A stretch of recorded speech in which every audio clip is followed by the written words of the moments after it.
Bonjour à tous et bienvenue dans cette vidéo MATLAB qui sera axée aujourd'hui sur la découverte de MUPAD, utilisé pour les calculs algébriques. C'est surprenant puisque MATLAB est utilisé pour le calcul numérique. Et là, vous vous posez la question, c'est quoi la différence? Eh bien, si on prend un problème mathématique, on peut le résoudre de manière numérique, c'est-à-dire que les phases de calcul opèrent sur des nombres qui sont représentés en virgule flottante, comme les doubles, alors que pour le calcul algébrique, les calculs sont symboliques, c'est-à-dire qu'un objet peut être un nombre, un polynôme, une équation, une fonction, ou tout autre objet mathématique. Le calcul numérique donne des solutions qui sont approchées, alors que le calcul algébrique donne des solutions exactes. C'est pas plus clair, n'est-ce pas? Comme ça rentre beaucoup dans la programmation, je vous conseille d'aller creuser le sujet sur le net. Pour l'instant, lançons MUPAD et voyons son interface. Donc pour lancer MUPAD, soit on va dans Apps et on clique sur MUPAD Notebook, soit dans la commande window, on tape MUPAD et on appuie sur Entrée. Donc il est aussi lent à se lancer que Simulink, enfin peut-être un peu moins, remarque. Voilà, nous y sommes. Donc la fenêtre est séparée en deux, à gauche c'est là où on vient écrire, et à droite c'est là où il y a la commande bar, c'est-à-dire un raccourci pour vous aider à écrire dans MUPAD. Il existe deux types de lignes dans MUPAD, celles qui commencent par un crochet, qui sont en fait celles-là, des calculations, ou alors celles qui sont là, c'est du texte. Donc si je clique là, je viendrai écrire du texte, genre bonjour. Si j'appuie sur Entrée, je peux continuer à écrire du texte, mais si je veux mettre une équation, je clique sur le pi, et il me met un crochet. Donc ici à droite, il y a les fonctions qui sont déjà prédéfinies. On va prendre par exemple ici celle-là pour les intégrales et on va prendre celle-là. Voilà. Et quand on clique dessus, il nous met la syntaxe directement. Donc si on veut intégrer la fonction x carré pour x allant de a à b, c'est quoi? Ça va être c'est la primitive de x carré, c'est x cube sur 3. Allant de a à b, ça va être b cube sur 3 moins a cube sur 3. Donc si j'appuie sur Entrée, voilà, il nous donne la réponse ici. Et on voit que la solution est donc donnée avec des lettres A et B. Ça, c'est du calcul algébrique. Ça permet de trouver des expressions avec des lettres plutôt que de devoir donner une valeur à chaque fois à chacune des variables. Donc la syntaxe pour définir des variables est un peu différente.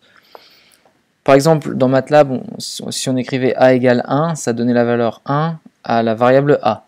Ici, il faut écrire a 2 points égale 1 pour que la valeur 1 rentre dans la variable a.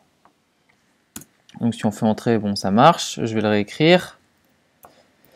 Si on met un point virgule, la ligne s'affiche toujours. En revanche, si on remplace le point virgule par 2 points et qu'on fait entrer, la ligne ne s'affiche pas. Donc c'est différent de MATLAB. Les deux points permettent de ne pas afficher ce qu'il y a à la fin et le point virgule permet de l'afficher. C'est le contraire de MATLAB, alors que c'est un module dans MATLAB. Donc on a dit que 1 était dans la variable a, on va définir la variable b étant égale à 2. Et si on reprend cette ligne et qu'on copie, colle ici, voilà, cette fois-ci il a pris directement 1 et 2 ici, et le résultat est 7 tiers. Bon, c'est un peu petit, donc si je prends tout et que je fais 16, voilà. Alors là c'est juste une intégrale, hein, c'était facile. MUPAD sait faire aussi les limites, par exemple on va prendre la limite de 1 sur x, on met une virgule lorsque x tend vers 0, donc là si je fais entrer je pense qu'il va me dire oui, indefinite. Donc il faut que je mette virgule à gauche, voilà, moins l'infini. Bon, par contre je sais pas pourquoi il reste par défaut à 11. Bon c'est pas grave. On peut remplacer left par right ici hein, pour avoir la limite à droite. Voilà, c'est l'infini. Donc il sait faire les limites, il sait faire les transformés de Fourier et de Laplace. Hein, on va faire une transformée de Laplace. Si je mets un P... Non, donc il faut mettre un S. Ah, transforme. Ah, ça n'existe plus. Bon, bah alors je pense qu'il faut juste faire ça. Ah bon, ouais, bon, c'est ça, cool. Bon, avant, il y avait besoin de mettre transform 2 points, je sais. Bon, moi, ça a changé. Il sait aussi résoudre des équations. Si vous allez dans General Math, Solve, pour résoudre de manière exacte, x plus 4, 4 égale 0, entrée, voilà, x égale moins 4.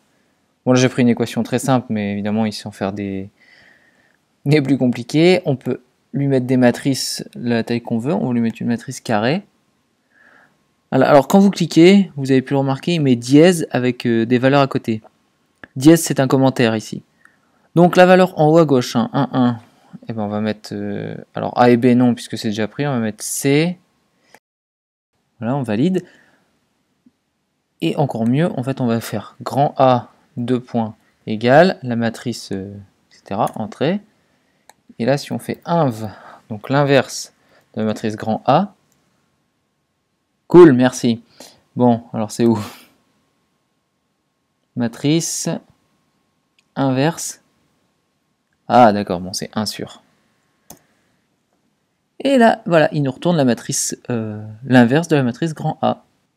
Donc c'est bien lorsqu'on se souvient plus par exemple quel est le résultat de l'inversion d'une matrice, comme ça vous mettez des lettres, et lorsqu'il vous l'inverse, ben, vous avez l'expression algébrique avec des lettres.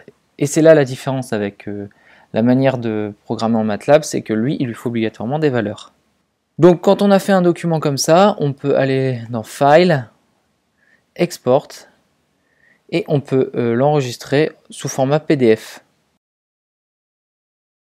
Et on sauvegarde. Et donc si je viens là-dedans, mupad.pdf, et voilà, il m'a sauvegardé avec tout ce que je lui ai écrit en format PDF. Bon, j'ai pas vraiment d'exemple à vous présenter ici car je me suis pas encore assez servi de ce module malheureusement.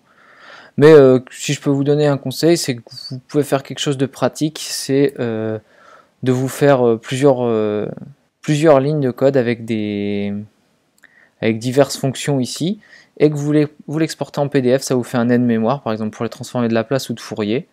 Et comme ça, vous aurez directement la syntaxe de Mupad dans votre PDF. Ça vous évitera d'avoir à chercher à chaque fois comment on fait, etc. Ou sinon, vous faites File, Save, et vous sauvegardez sous le format .mn, qui est le format notebook. Donc ça peut être utile d'en avoir quelques-uns, juste pour mémoire, hein, juste que vous en auriez besoin. Donc si vous voulez approfondir, il y a une aide qui est disponible ici. Voilà, ça s'appelle Symbolic Computation, donc c'est algébrique. Et vous avez le module Mupad ici. Et vous avez une aide très complète sur Mupad, encore une fois. Et je vous invite à aller la voir pour savoir comment utiliser ce module, qui est vraiment pratique. Donc cette vidéo est déjà finie, c'était court. Je pense que vous pouvez trouver par vous-même les infos nécessaires à l'utilisation avancée de Mupad, ainsi que d'autres informations qui peuvent vous sembler utiles dans l'utilisation de ce logiciel. Voilà, travaillez bien et à bientôt.